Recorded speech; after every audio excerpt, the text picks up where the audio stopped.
Toujours absent de Quotidienne, Étienne Carbonnier a été une nouvelle fois remplacé par Angèle Imbert ce jeudi 5 novembre 2020, notamment lors de la fameuse séquence Le Canap qui a réuni 20,4% des femmes responsables des achats hier soir.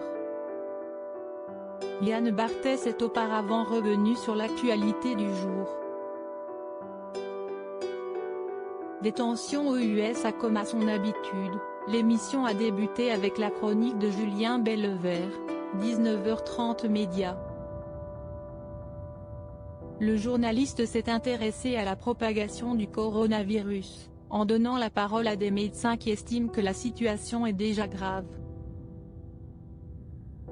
Puis, Julien Bellevert est revenu sur le désaveu de la Fox qui ne soutient plus le candidat Donald Trump.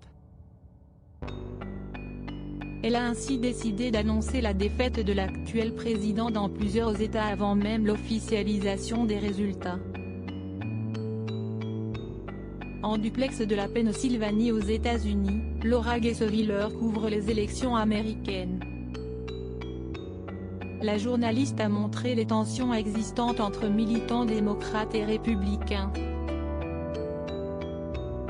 À noter que ce jeudi encore, Étienne Carbonnier n'était pas présent sur le plateau de Quotidien.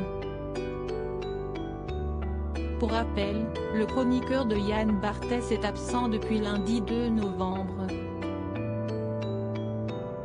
Étienne est absent pendant quelques jours, avait alors annoncé l'ex-visage du petit journal de Canal+. Yann Barthès au top sur TMC côté audience, la première partie de l'émission, de 19h26 à 20h09, a fédéré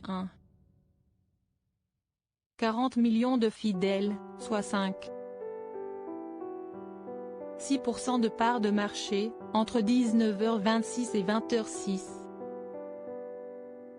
Il s'agit de la deuxième meilleure performance historique pour le talk sur cette tranche, et un record de saison en part d'audience. Puis, de 20h12 à 21h10, Yann Barthès a attiré l'attention de 2 millions de Français, soit 7,4% de part de marché, 15,3% des 25-49 ans et 15,3% auprès des CSP+. TMC était alors la troisième chaîne nationale auprès de ces deux cibles convoitées.